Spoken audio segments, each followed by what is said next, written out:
All right. So then I will count us down and we will go in 3, 2, 1. Hey, welcome back, everybody. Jeff Frick here, coming to you for another episode of Turn the Lens from the home studio. We're excited about this next episode. Funny, I think I don't do a lot of book reviews, but actually, when I look at my record, I actually do a couple book reviews now and then. And this is one that's very topical, very timely, and we're excited to get into the deets. So joining us all the way from the Phoenix area, he's Phil Simon, the author of 14 different business books, best-selling business books. But today we're talking about the newest book, and it's called The Nine Tectonic Forces Reshaping the Workforce. Phil, great to see you. Jeff, thanks for having me. I'm looking forward to our chat. Absolutely. So first off, before we get into it, 14 books. I mean, you are prolific in this area, and it's pretty interesting. You've done like the whole gamut of different types of books, from dummies books, which I think, all dummies like me think we could all write a dummy book. And I'm happy to see that they're still popular, even speed producing. And I heard in one of your other interviews to get some of the stuff out for Zoom and kind of the post-COVID topicalness. Tell us a little bit about how you got into being a full-time author. Well, I joke, Jeff, that if I didn't write my first book back in 2008, I would have needed to see a shrink. I spent most of the aughts and a little bit of the tens. Is that a thing? What do they call it? Whatever came after the aughts, helping companies implement different enterprise resource planning systems. And almost without exception, it was just Groundhog Day. Problem after problem, go to a different client in a different industry or a different part of the country, and you're basically swapping out one Yahoo or one set of data issues or technology issues for another. So they say what you know. My first book did nothing for about 5 months, and in July of 2009, I received a popular Slashdot review. Next thing you know, it was number 91 on Amazon. So somewhere sandwiched in between your boy Malcolm Gladwell and Stephen King and J.K. Rowling was this guy, Phil Simon. And then I just started banging out about a book a year. And I've tried to spread myself out a little bit and not just write the same book over and over again. I just get bored easily. And some have been about strategy books, like The Age of the Platform, how Amazon, Apple, Facebook, and Google have redefined business. But the last really 6 books have been about technology and the future of work. And the most recent one that we'll discuss today, The Nine, like most authors, I'm sure, say it's their best yet. So hopefully we can get into it. But yeah, I just don't sleep, have a lot of opinions, type very fast, and really enjoy the creative process. So that leads to a lot of books. That's great. And also, we'll get into the 9 and kind of be going up and down, because I think these are tectonic shifts that not only impact work, which was the specific objective of the book, but these are big societal things as well. They impact, a lot of the things in terms of the way we live, the way we entertain ourselves, the way we engage with friends and family and everything else. So I'm excited for it. So let me just read the 9 just to get that out of the way. So employee empowerment, physical dispersion, systemic inflation, automation, generative AI, blockchain, immersive technologies, I'm running out of fingers, unhealthy analytics, which is really interesting, especially in the context of some of your other books, and then fractions. I mean, I've got pages and pages of notes. I don't know where I want to begin. I think let's just start with employee empowerment, because I think that's a big one, especially in the not too distant past. We had kind of the Labor Day return to office 4.0, as our mutual friend Brian Elliott would call it, that didn't really work out so much. In the piece that you talk about a little bit, but I think that's kind of over to the top of the whole thing, is the systemic changes in the demographic makeup, especially in some of the more developed countries. You see it kind of an advanced version of it in Japan, or even seeing some things in China that's kind of a result of the single child policies of 20 years ago. So at the end of the day, ultimately labor decides, right? Ultimately, it's who can afford to walk away from the job more, the employee or the employer. And I think, we're really seeing this shift because nobody can fill all their positions, and there's just not enough people to get the jobs done. 100%. I think the most recent stats from the Department of Labor last month I think we're at 3.6% unemployment rate. And if you think about issues that we won't have time to address today, and certainly I couldn't put in the book, around immigration, around college debt, around the cost of raising a child in this country, around just some of the social factors to income families, the birth rate in many industrialized countries, including the US, has been dropping for a long time. You can't just snap your fingers and create people the same way you could go to Amazon Web Services or Google Cloud and create more compute power. So I do think that that's a long-term systemic thing. And it's more of a pendulum. It's not like we have arrived at a period of permanent employee empowerment any more so than inflation is permanent. But I put in my Swami hat as I was writing the book and said, what happens for the next 5 years and beyond? And I just don't see, Jeff, and I'm sure you'd agree, how after 3+ years of work stoppages, working from home, remote work, hybrid work, we all of a sudden snap our fingers and everyone's back through Monday through Friday, 9 to 5, dealing with crazy commutes. We needed employees, blue collar, white collar, to get through the pandemic. And certainly the technology was a big part of that. And if, as I'm fond of saying, if COVID had been a snow day, a couple of weeks, maybe even a couple of months, okay, fine, back to reality. But we have, and Brian has actually been on my podcast a couple of times as well, and I read his book, has mentioned this.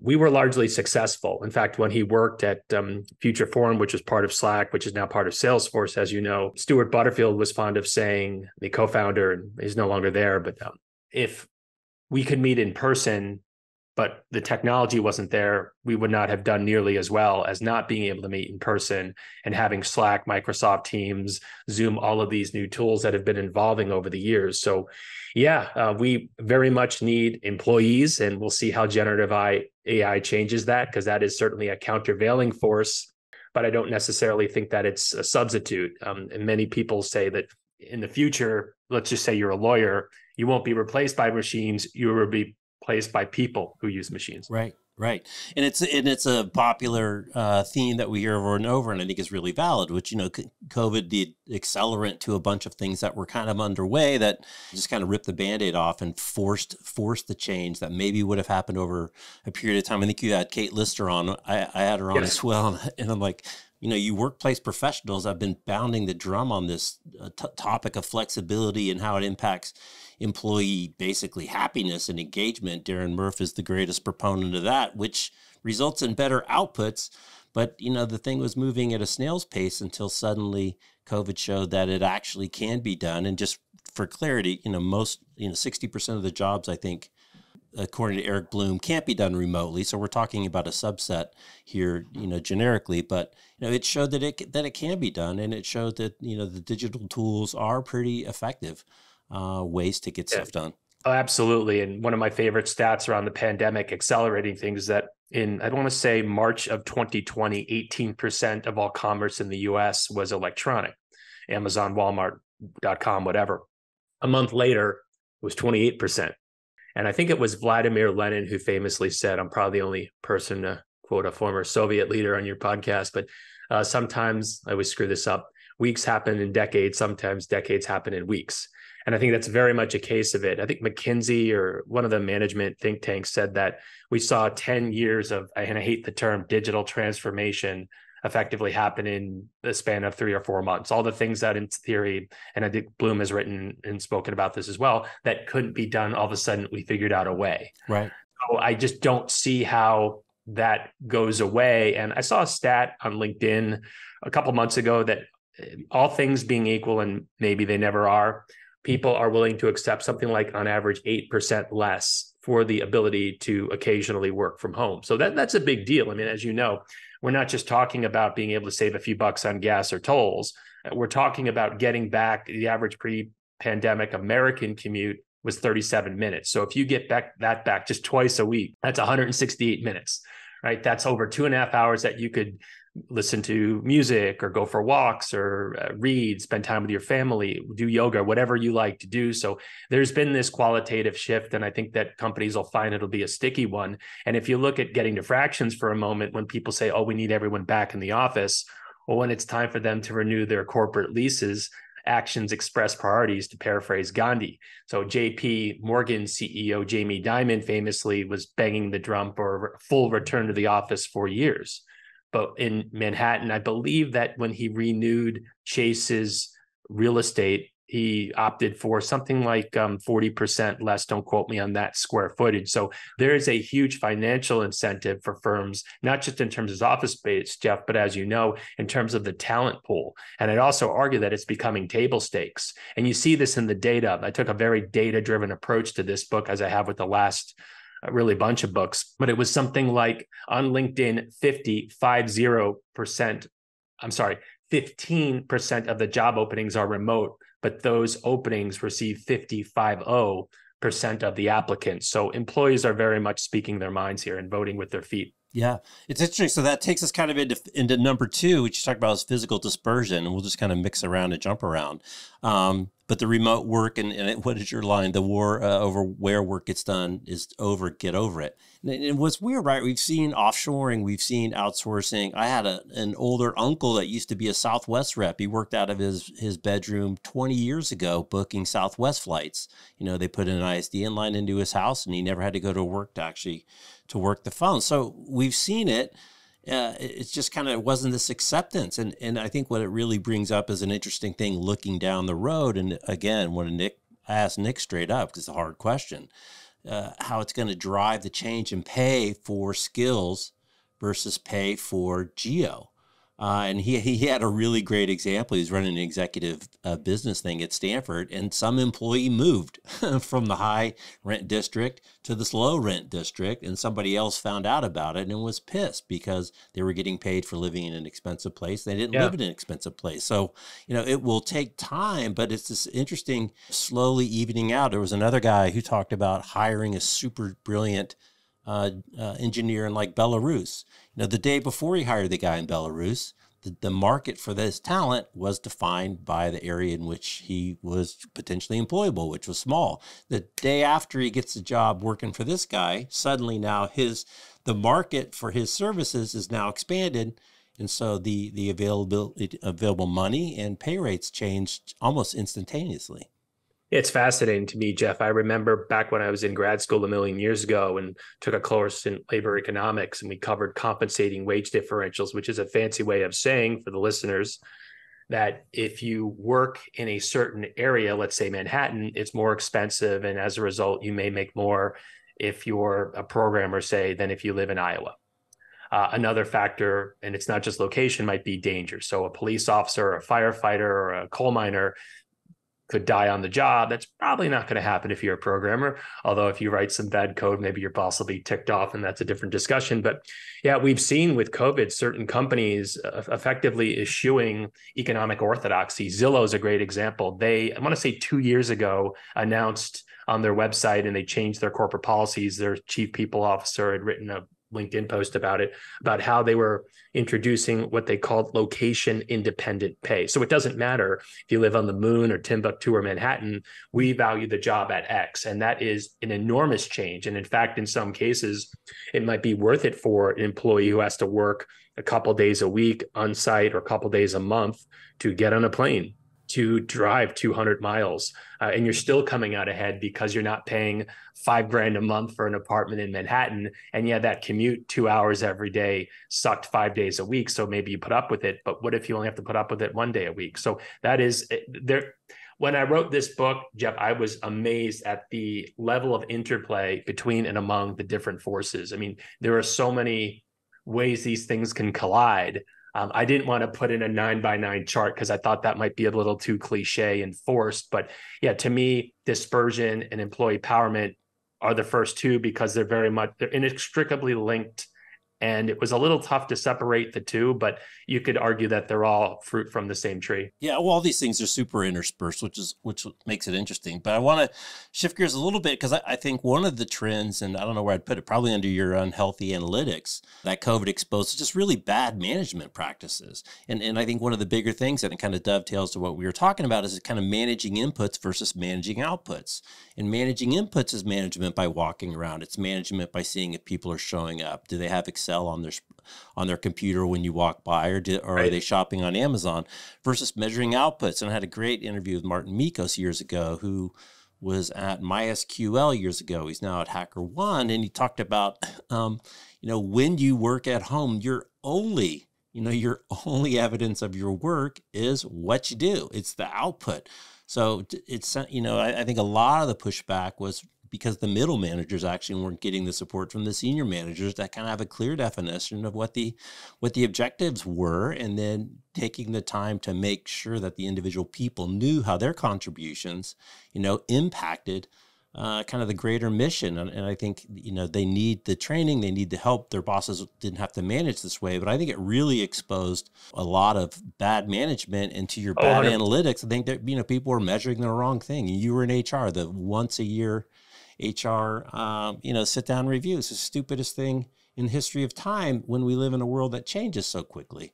Yeah, there's a lot to unpack there, but Ronnie Malik of Vox wrote a piece a couple months ago, came out after the book did, and it's titled something to the effect of managers are obsessed with productivity, but they can't define it. Right. I feel like that's very true because there is very much a power struggle with this. On SHRM, Society for Human Resource Management, about a year and a half into COVID, ran a survey, and it was something like 72% of managers wanted everyone back in the office. And I'd argue that a big part of that is that they can see employees' work, which absolutely gets into trust in what are we doing here.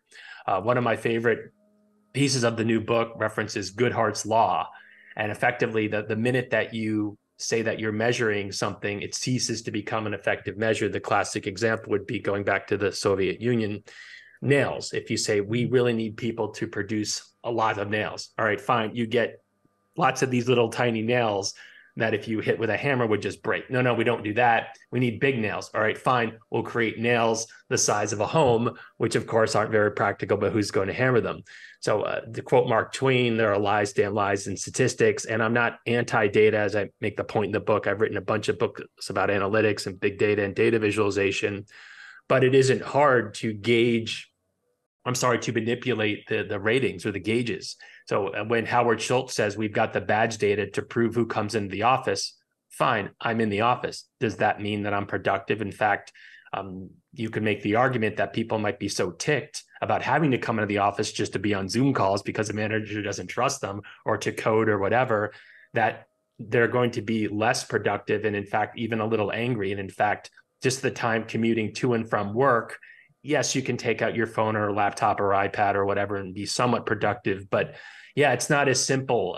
And hybrid work, as Brian Elliott pointed out, is harder because of proximity bias. It is easy for me to see Jeff and go, oh, Jeff must be doing a great job because he's in the office 5 days a week. In reality, that's not true. You may not see Ryan, and he's only coming in once a month, but he's really hauling ass. So it's very difficult to solve this problem. But the way I look at it, and I make this point at the end of the book, these forces are here. They're not going anywhere. So you got a bunch of options, but I don't see how ignoring them or trying to make work great again and go all Elon Musk is really a viable strategy for most managers. Yeah. Well, it's interesting. Just the whole chapter on unhealthy analytics. I also grabbed the, How to Lie with Statistics was written by Daniel Huff in 1954. I had to look it up. It's about how you take the data, how you manipulate the data, and what is the story that you're trying to tell and the narrative that you're trying to tell. And unfortunately, a lot of people will find the data, find the statistics, present the data that's supporting their point of view. Sure. Ronald Coase famously said, if you torture the data long enough, it will confess. Right. I love that quote because I can absolutely tweak it. And I'm pretty good with data visualization tools and analytics, but it's not difficult to tell the story that people aren't productive at home, if that's what your goal would be, because you would ignore all the outliers and treat your numbers. So it's when I hear the ROI statistics, I just roll my eyes because, come on, what are the odds you could say if we let people work from home and they were 27.2% more productive?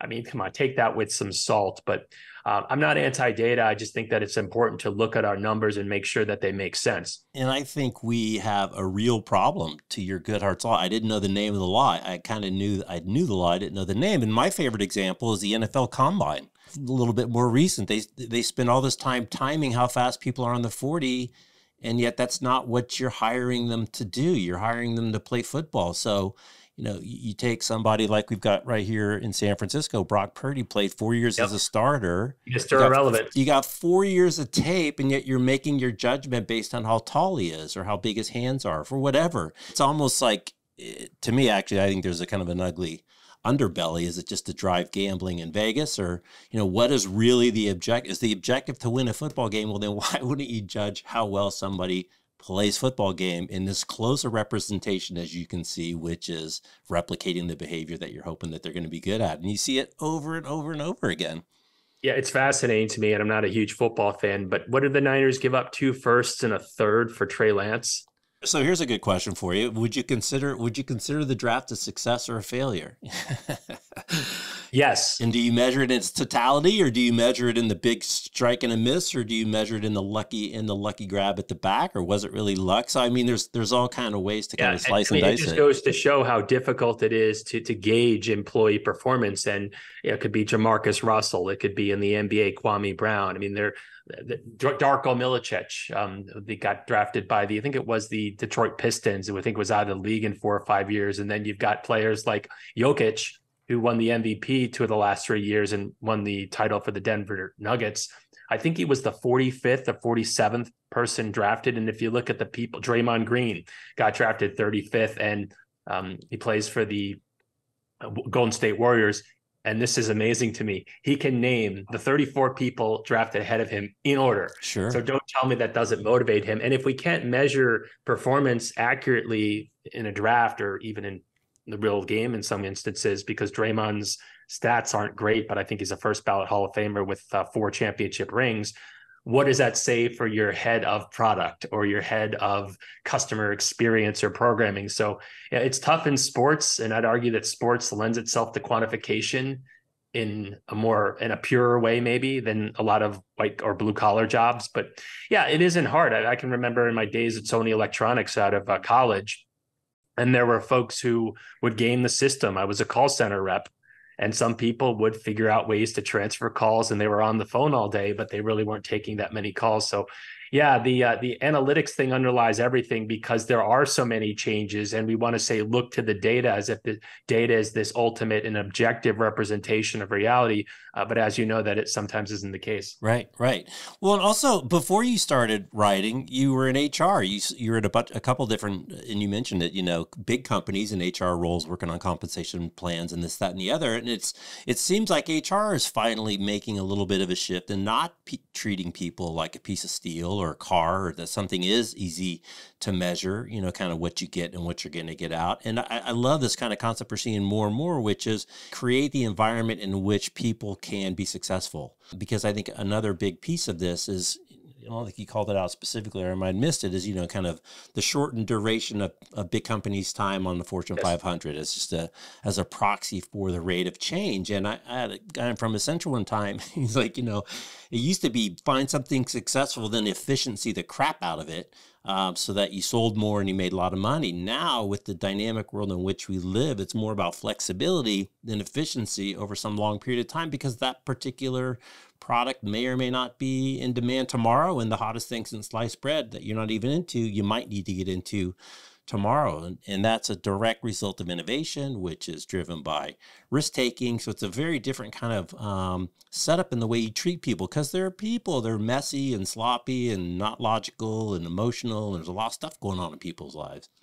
Yeah, again, a lot to unpack there, but I'd argue that HR really has an opportunity to step up to the plate. And I've been hearing for the last 25, 30 years that HR needs to be a strategic partner. Well, to the extent that, getting back to our points about employee empowerment and fraction and dispersion, if people can work pretty much anywhere without uprooting their families, selling their homes, finding new schools for their children, why are we staying at a company? And a lot of times the data indicates that it's because of the relationship with the manager. But if the manager is a hard ass about having you in the office 5 days a week, it's only a matter of time before people will walk, whether the Great Recession has ended or not. But yeah, we've seen so many changes taking place that I like to think I've written a good book, but in 2 years I might look back and go, what the hell was I thinking? Oh, no. It's a lot of moving parts. I like it. Let's talk about number 7, which you talk about immersive technologies, VR and AR, and I want to expand it a little bit beyond just those, the more kind of digital. in the concept of what digital has enabled. So there's digital platforms, which you talk about some, whether it's Slack or whatever, and kind of moving work to the digital platforms, which then opens up the ability to do it from everywhere. I mean, people forget you had to go to the office because that's where the paper was, that's where the printer was, Sure. that's where your phone was, that's where the fax was. And there's always the funny picture that people show of all the things on a desk that get sucked up into the phone. I mean, that's Right. really true. It all got sucked up to the phone. And as soon as I think really Salesforce is the one who should deserve the credit to have an enterprise-based cloud application that's touching revenue, and to have that on a trusted third-party cloud, that now you're actually going to put your revenue in that to kind of open up the, oh my goodness, I can really get access to this. But there's a whole nother future coming. You talked about, there's holograms and there's augmented reality and there's all these new ways. You could go to the extreme, whether it's the metaverse or virtual environments, but, something as simple as a heads-up display, or, some of these digital tools that people can use in the fields, whether they're doing technical service or technicians. There's so much opportunity in this whole digitization of work and many work processes. Yeah, again, there's a lot in that. You think about VR and AR immediately, you think about gaming. And when I was putting the finishing touches on the book, I pretty much had confirmation. I think it was Mark Berman from Bloomberg Business Week said Apple is finally launching the Vision Pro. And as a general rule, even though I think it's $3,500 and not a lot of people will be buying it, we all know it's going to get more powerful and less expensive.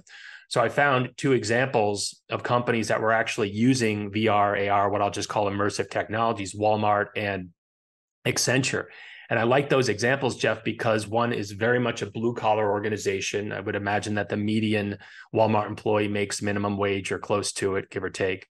And Accenture, I would imagine very few employees make minimum wage because it's the ultimate in white collar work. And in both cases, the companies have made significant investments to bring immersive tech to the workplace, both in terms of training and on the basis of that, other things down the road. I just read recently, not to get off the subject into generative AI, but Walmart is also investing a boatload of cash to create a standalone internal AI tool, because they don't necessarily want employees putting data out into ChatGPT and then using that to train other models, proprietary information. So yeah, it is, I think, starting to cross the chasm. And that doesn't mean that everything can be done in a metaverse or some sort of VR type environment. But I do think that, and I've been hearing about this, I think the Lawnmower Man came out when I was 15 years old with Jeff Fahey. And I read the Stephen King book. The movie right now looks incredibly cheesy because the tech is so old. But I've been hearing about VR for pretty much my entire adult life. And I think that it is finally arrived in earnest, the same way that AI has been around for a long time. But basically things got real when you could go to ChatGPT as of November of last year and start creating your own Seinfeld scripts and poems and all sorts of other stuff. I can't believe we're however long we're into this interview and you have yet to drop a Seinfeld clip. So I'm a little disappointed in myself that I have not triggered a Seinfeld quote. I'm contractually obligated to drop coming. one Breaking Bad and one Seinfeld reference per interview. Exactly. So let's dig into the generative AI. I think there's a couple things that I think are maybe less talked about. One is kind of where it is today and where it's going to be tomorrow. And I think we always have to be really cognizant when we talk about technology. And the law you didn't put in the book that's my favorite is Amar's law, which I'm sure you've quoted, which is, we overestimate the impact in the short term and we underestimate the impact in the long term. Often, I think, gets confused with Gartner's hype cycle. So even though I think there's some issues with it today and the accuracy still to have some room for improvement, et cetera, you can clearly see where it's going. And I think it's the two things that I think that are really important is, one is the way that we engage with the application. I mean, we're still using QWERTY keyboards. I mean, imagine how fast you could type if you didn't have a QWERTY keyboard. It's ridiculous that we're still using these things that are specifically designed to slow us down. To me, the human interaction and the iterative back and forth that ChatGPT has kind of opened up as a way to think about prompts and a different way to interact with this supercomputer at the back end is really interesting. And the other thing, I forget, one of the OpenAI guys I saw in an interview talked about the horsepower increase over just the last like 4 years. And it's like 50,000x, whatever the number is. I'm making up a number. It's a big number. And to me, it's kind of like exponential curves in your face, like this big splash of, all these models are old models. They've had the models for a long time. They just didn't have the horsepower or the data sets to drive them to the level that they're getting the output now. And if you listen to Mira Marai, hopefully I'm not mispronouncing her name, the CTO there, she does this interview with Reed Hastings, and she's like, we just keep feeding it more stuff, and it just keeps ingesting it. So to me, it's like a real kind of in your face moment for the accelerating curves of exponential growth of computing horsepower, which is kind of under the covers, but this is kind of in your face. Yeah, you probably saw that Reed Hastings received early access to GPT-4. And I want to say 5 or 6 months ago, maybe not quite that long, he actually wrote a book and named GPT-4 as a co-author. And now Amazon has basically limited the number of books that people using its self-publish tool can publish per day at 3. That's crazy to me. I write about as fast as anybody I know. And if I really haul ass, I can get a book done in 4 to 5 months. The idea that I can do 3 in a day is obscene to me. And we both know that if they put that as the limit, there were probably people who were doing 300 a day. Never mind whether they were accurate or good books or laid out properly. So there's a lot of noise there. But yeah, the OpenAI thing could be a very, very long book in and of itself. I think last time I checked, there were 30 or 40,000 books on generative AI on Amazon, and I'm sure most of them have dropped in the last year or so. But yeah, who knows what'll happen? And it used to be QWERTY based, but I think last week on GPT-4, didn't they announce a voice prompt so you can talk to it? And it's also, now it's also multimodal, which is a fancy way of saying it isn't just a text query. It can be a CSV file. It could be a JPEG. It could be a PDF. It could be code. What's wrong with my code? So yeah, where we're going, I don't know, but I thought it was important in that particular chapter to lay out some of the limitations, whether they're legal, based on veracity or transparency. I mean, if I hire you to do a job for me and you didn't do it right, I might say, Jeff, what happened here? Was I unclear? Did you drop the ball? Let's have a discussion. There's accountability. You can't necessarily ask ChatGPT or Google Bard or Claude's Anthropic, why did you do this? Because in some cases, they don't even know, because they're dealing with an insane amount of data. And when a lot of people think data, going back to your earlier point, they think structured query language, SQL. I am absolutely not an expert on the technical underpinnings of these large language models, but they are not using relational databases. They're using vector databases, and it's just not a mature technology yet. Which gets into the whole thing about explainable AI and being able to unpack these algorithms. I don't know if you've seen the White House document on explainable AI. They're trying to get to the root of this. Can you unpack it to find out how it got to the answer? And as you know, that's virtually impossible, right? Because the data and the models, not only are they giant and complicated, but they're changing all the time. Yeah, I read, I think it was Mark Bergen's book on YouTube, Like, Comment, and Subscribe. And he was explaining the rise of YouTube and how there were times in which the algorithm would spit out things around hate speech or around election deniability. And so why is it doing this? They said, we don't know. We really have to look into it. New York Times had a piece 4 or 5 years ago about how YouTube was recommending increasingly risque videos of teenage girls to people. And there was outrage, justifiably so. Said, well, who told the algorithm to do that? That was the wrong question. The better question was, why did someone tell it not to do that? Because YouTube's business model is basically ad-based. I do subscribe to whatever it is, YouTube Plus, so I don't have the commercials for $20 a month, but most people don't. So how do they keep you engaged? Well, they're going to serve ads. How do they serve ads? Will serve you more relevant content. Whether that content is objectionable to you isn't necessarily the primary concern. So, I mean, it's not nearly as sophisticated as some of the things that I've seen Bard and ChatGPT do, but make no mistake, an algorithm is absolutely AI, because you're having a machine do something that a person would do. Go back 30 years, if you and I were sitting at a concert, and let's say we're going to see U2, what other bands do you like? Well, you're asking me for a recommendation. right? Versus having a machine, when you type in a query, say, all right, I think you'd like this, or because you like U2, you might like Coldplay or Muse or something like that. So yeah, there's a lot to unpack with this stuff. And I wanted to put generative AI in the context of these other forces, particularly with respect to blockchain, because when people can generate deepfakes like that, and they're very difficult to predict, how do we prevent chaos from ensuing? Deepfake scared the death out of me, and the law of unintended consequences, that we learned in Social Dilemma. To Great movie. just kind of Great follow movie. up to what you said, it just so happens that the best way to get more clicks is to send the shit that's not necessarily good and doesn't necessarily make people feel better about themselves. And yet, if you tweak the algorithm for a different output, you could tweak it, but you might not get. It's going to cost you some money because it's not for more clicks, but it's pretty scary stuff for sure.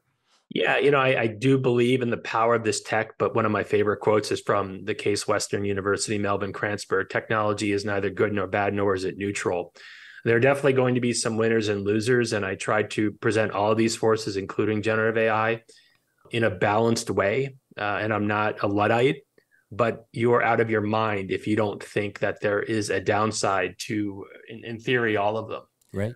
But I would argue that there is a place for them, but where do you draw the line? And you're going to find different adoption curves depending on the maturity of the workforce, the type of industry, legislation, different countries, cultures. So this could have been a 1,000-page book, but I try to distill it into something readable for the busy and intelligent reader who just wanted a high-level overview of these forces, because I have read books about all of these things, and you can really get into the weeds, but I think Pew said something like 43% of Americans don't read a single book in a year. So the odds that they're going to read 10 books or whatever on one force, never mind 9, are pretty remote. So hopefully this is a decent summary to let people know where we are and, more important, where we're going. Yeah.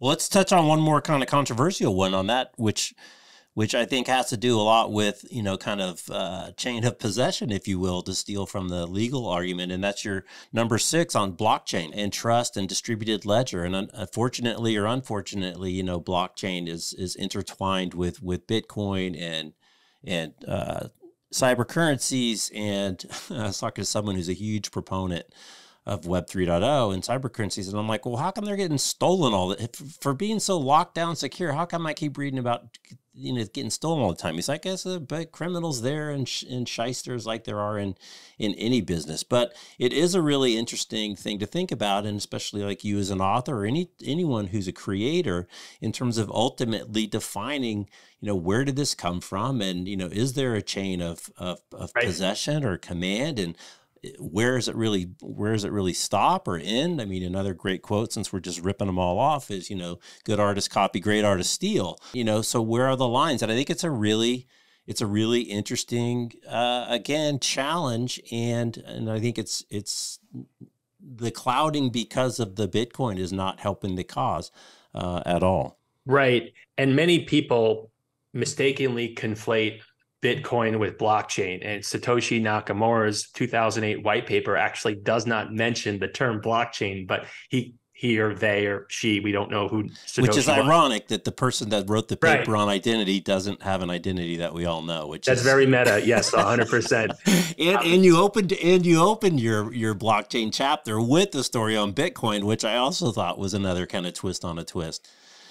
Yeah, it's easy to conflate the two, but we could talk for hours about digital currencies. I actually just finished ghostwriting a book on that subject, but keeping it on blockchain for a minute, solving the double spend problem is just one of its uses. So there have been digital currencies for a long time, but if I give you a physical dollar bill, I lose a bet to you.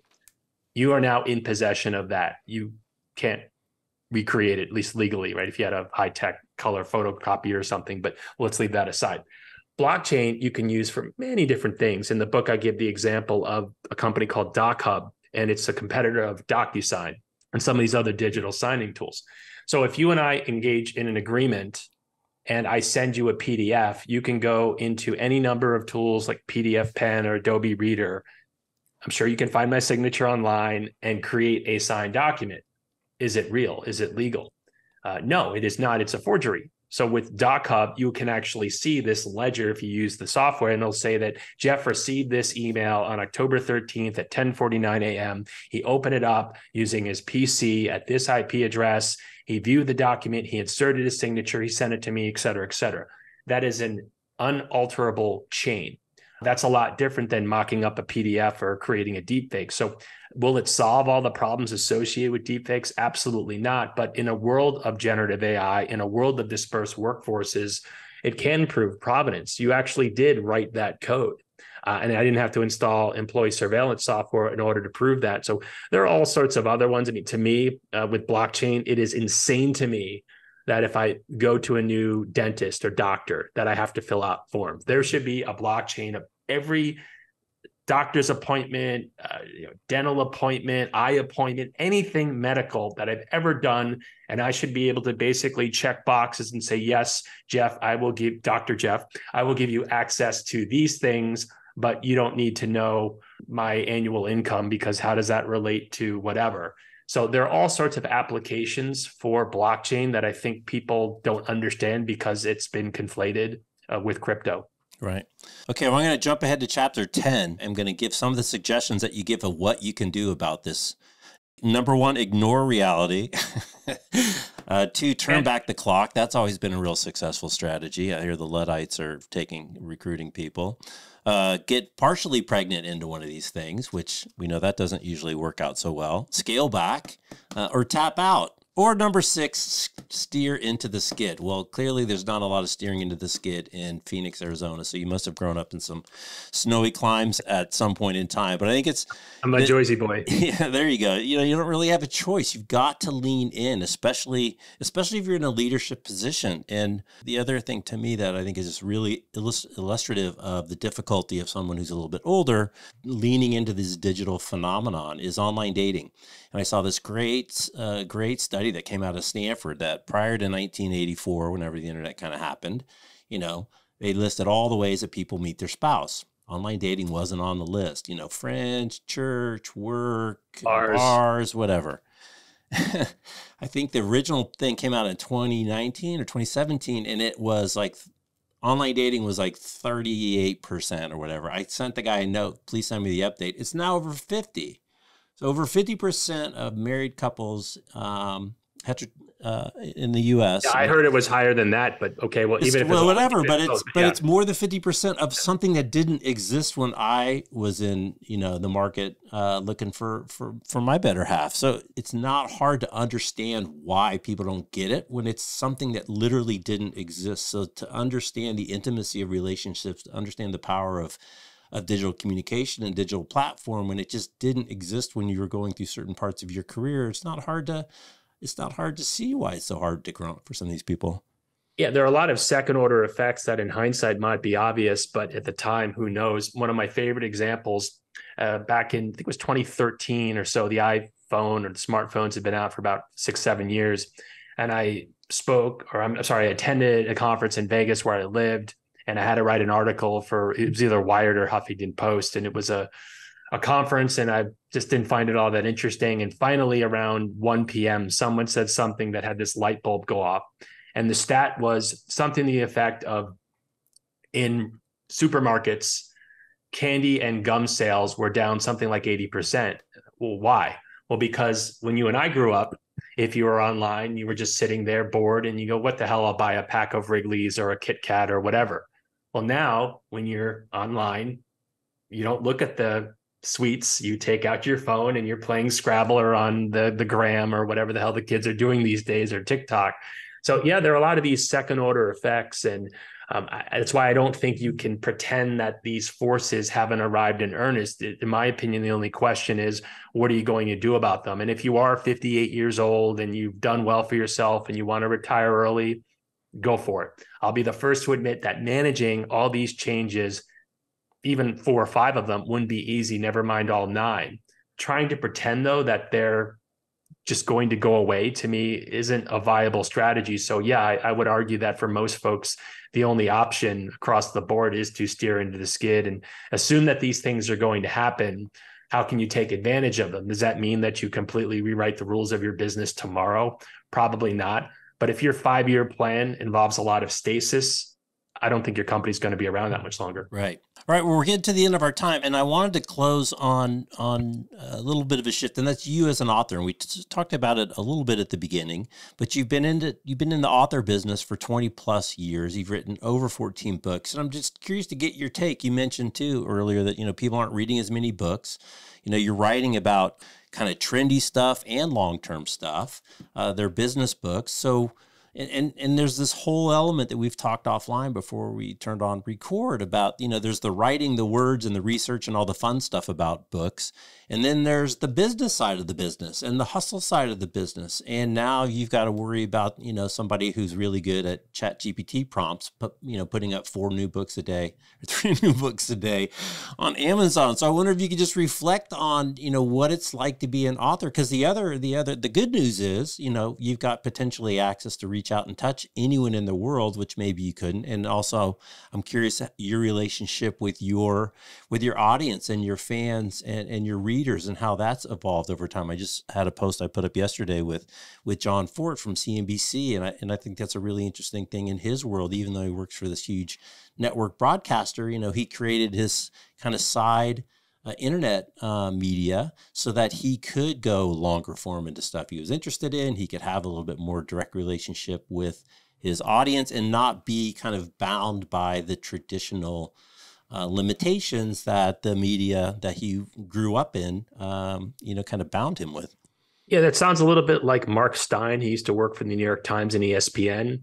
About 3 years ago, he started a Substack, and he covers the National Basketball Association. And some months during trade season, as a big basketball fan, I'll spend whatever it is, $8 a month to get his Substack. But he can take that with him. If he moved from Substack to a competitor, and this is very much imbued in this ethos of Web3, you own it. It's less centralized, right? It's if you were to, in some instances, there's vendor lock-in. So if you're talking before about Salesforce, I guarantee you there's no magic button to hit, and all of a sudden you go from Salesforce to HubSpot or Salesforce to Oracle or a different CRM. So yeah, with respect to writing books and building an audience, it's really challenging because there's just so much content out there. I remember in 2012 when I was putting the finishing touches on my book on big data, I was just amazed. There was a stat from, I don't know if it was Bill Schmarzo or the guy who wrote the big book on big data or something, but the stat was something like the average person today, and this is 2012, 2013, is exposed to more information in a single day than someone in, I think it was the 15th century was in his or her entire lifetime.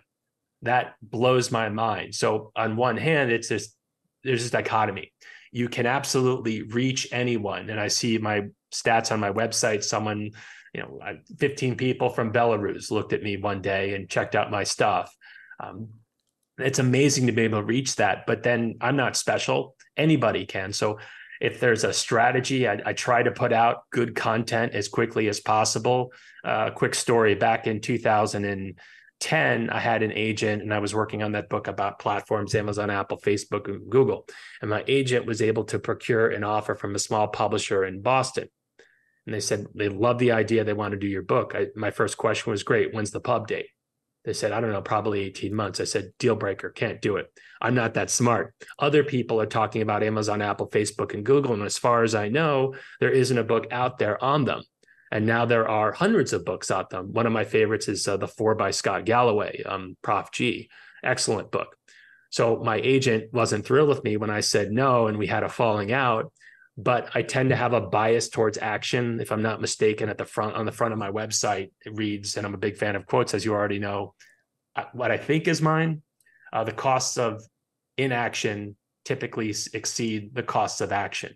So when people are looking for absolute certainty, to your point before about disruption, good luck with that. I mean, in hindsight, right, you might say, oh, the iPhone, of course. Well, Steve Ballmer, right, famously said, this thing is going to be a dud. No one is going to pay $800 for it. And I want to say that they've sold, it's over, I think, 1 billion iPhones. You can make the argument that it's the most successful product ever. It's basically selling at the volume of a Toyota with the profit margins of a Lexus.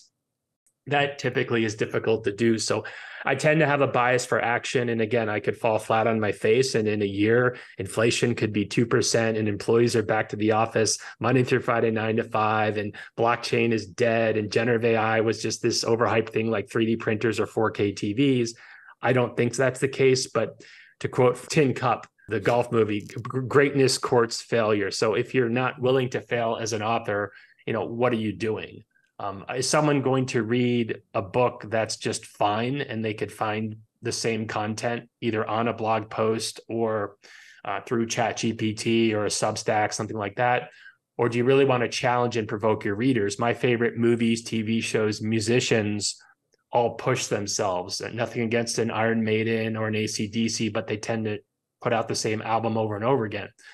My favorite bands like Rush and Marillion, Steven Wilson are constantly switching things up. Radiohead, I don't like a lot of their music, but I appreciate the fact that they weren't just producing the same album over and over again. So that actually hurts me, though, I think, Jeff, from a branding point of view, because if I were David Allen getting things done and known as a productivity guru and all my books are about productivity, people would know what to expect from Phil Simon book. Because I branched off into some different areas, that might make me a little bit harder to pin down, but I guess I'm willing. Please come with the dog. Well, the fact that you led with Rush just changed my whole attitude about you. So now I got to come down. We got to hang out. We got to listen to some. We got to listen to some together. And like you, I like to challenge the algorithm. I mean, all the algorithm says stick to one topic, but life is too interesting. There's way too much interesting stuff going on, and this is a very dynamic world, and all that information is out there if you're willing to go check it out and dig in and do a little investment. How boring would that be just to have known for one good book? Things. I get it, right? If Jason Statham is the heavy and in every movie he just kicks everyone's ass, I get it, right? And I'm not begrudging that. But my favorite actor, Bryan Cranston, after Malcolm in the Middle, played a meth kingpin in Breaking Bad, right? I saw him on Broadway playing Lyndon B. Johnson. I mean, he's willing to zig when other people zag. So I've always had a lot of respect for creative types who do that. And look, there are also happy accidents. I mean, if I didn't write the 9 and just wrote more and more books about consulting projects, maybe we don't meet. So I guess that I try to steer into the skid myself. And it can be frustrating because you put out what you think is a very good book and you're not selling as much. And it's a first world problem. But I try to play the long game, and I really do enjoy the process, and it leads to connections. It leads to passive income, foreign translations, potentially. These are all things that aren't necessarily guaranteed. So I understand that it's not the life for everyone, but I just enjoy it too much. There's something to me magical about books. And if I think about how I probably read 300 or 400 business books, they've really informed my thinking. And I don't always disagree with the author. I always agree with the author, but I don't mind that either. I'd rather someone challenges my thinking rather than my just leafing through a book. Oh yeah, I know that. I don't mind it when someone throws me a curveball. So, yeah. Great. Well, we'll leave it there, Phil. It's been really a treat to catch up. It's a great book. These are all super important topics, and like you said, each one could easily be, I don't know, 300 pages. I don't I don't write books. I don't know what the effort is to write a 300-page book. But these are all huge, important topics. So I think you've actually done a pretty good job for people that need to know a little bit and not necessarily, deciding which of the vectors they want to dig deeper into. But this will give you a good overview, and then you can figure out where you want to go down to the next level of granularity. So good job. Thanks, Jeff. Thank you for having me on. I enjoyed it. All right. That we will wrap it up. So he's Phil. I'm Jeff. You're watching Turn the Lens with Jeff Frick. Thanks for watching. Thanks for listening on the podcast. We'll see you next time. Take care. Thank you for having me on. It'd be great to grab a beer with you. You and I could talk for hours about this stuff. Love to connect sometime.